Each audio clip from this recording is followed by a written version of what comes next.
नमस्कार दर्शक बंधु मैंने जय जगन्नाथ शुभ सकाल आपण तीन बड़ खुशी खबर आसी सुभद्रा टंका को नहीं।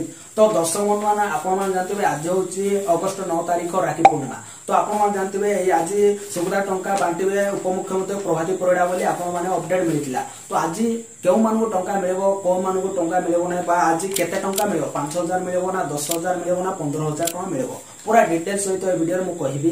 आज क्या टंका मिल क्या मिल ना पूरा शेष पर्यंत देखो वीडियो को आप आज तीन बड़ खुशी अपडेट आप जापर अपडेट गुड़िक वीडियो को संपूर्ण शेष पर्यंत देखो वीडियो को लाइक करूँ चैनल को सब्सक्राइब करूँ।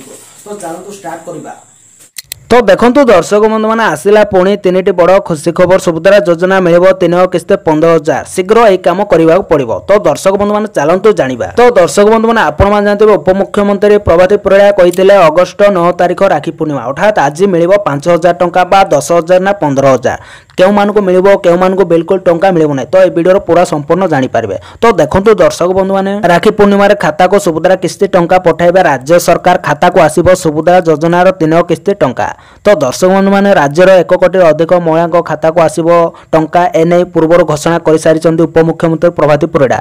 तो दर्शक बंधु मैंने आज पूर्व 2टी पर्यायर 10,000 टंका मिल सारी आपण जानते जब क्यों मान को मिलना 2टी पर्यायर टंका एपर्यंत जदि आप एपर्यंत आधार कार्ड सहित इक्वाइसी करना आपड़ जो सीएससी सेंटर जनसेवा केन्द्र जाइए भल से अपडेट चेक करूँ। तो दर्शक बंधु मैंने जानतु आज क्यों मान को मिल सुभद्रा टंका 5,000। तो दर्शक बंधु मैंने 1 कोटी अधिक महिला खाता को सुभद्रा योजनार 3 किस्ती 5,000 टंका पठाइबे राज्य सरकार आज एने सब प्रस्तुति शेष होती। जो मैंने 21 वर्ष हो जाइए से माने भी करें आवेदन किंतु गत किछि दिन हम दर्शक बंधु मैंने सुभद्रा पोर्टाल खोलु नथिबारु केतक योग्य हिताधिकारी आवेदन करि पारु नाहंती। तेबे दर्शक बंधु मैंने एबे सुभद्रा पोर्टाल पुणी खोलिबा नै घोषणा कर सारी उपमुख्यमंत्री प्रभाती परिड़ा। जो मैंने पाहि नाहंती और कहीं कटिछि जानिबा को चाहुचंती से माने वेबसाइट जाय यार कारण जानि पारिबे। तो दर्शक बंधु मैंने आपण माने जानते सुभद्रा पोर्टाल रे एने नुआ फ्यूचर आसीछि ता नै आपण माने जनसेवा केन्द्र रे भी एने पाई पारिबे तथ्य बैंक अकाउंट और आधार तथ्य मेल खाउ नतले सुभद्रा आवेदन खारज होई जिवो। जदि आपणक बैंक अकाउंट रे भूल आधार तथ्य दिया जाइतबो तबे आवेदन रिजेक्ट होई जिवो। दर्शक बंधु मैंने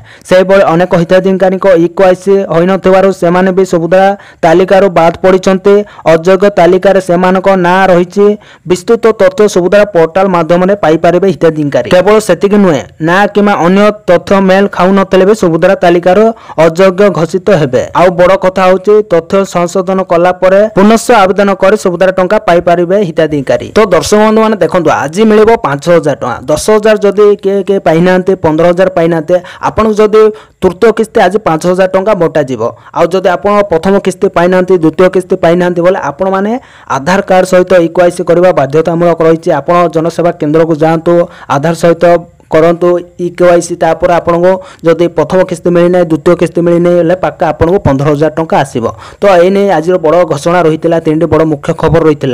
आज जोटा सुभद्रा योजना हिताधिकारी मानक आज बहुत बड़ खुशी खबर। जदि आपनको मतामत निश्चय कमेंट रे लिखंतु। जदि आपनको अकाउंट रो पैसा आसिला कि आसी नै आपनको निश्चय मतामत लिखंतु। और जदि वीडियो भल लागितले वीडियो को लाइक करंतु चैनल को सब्सक्राइब करंतु। एमिति इन्फॉर्मेटिव वीडियो देखिबा पई धन्यवाद। जय जगन्नाथ।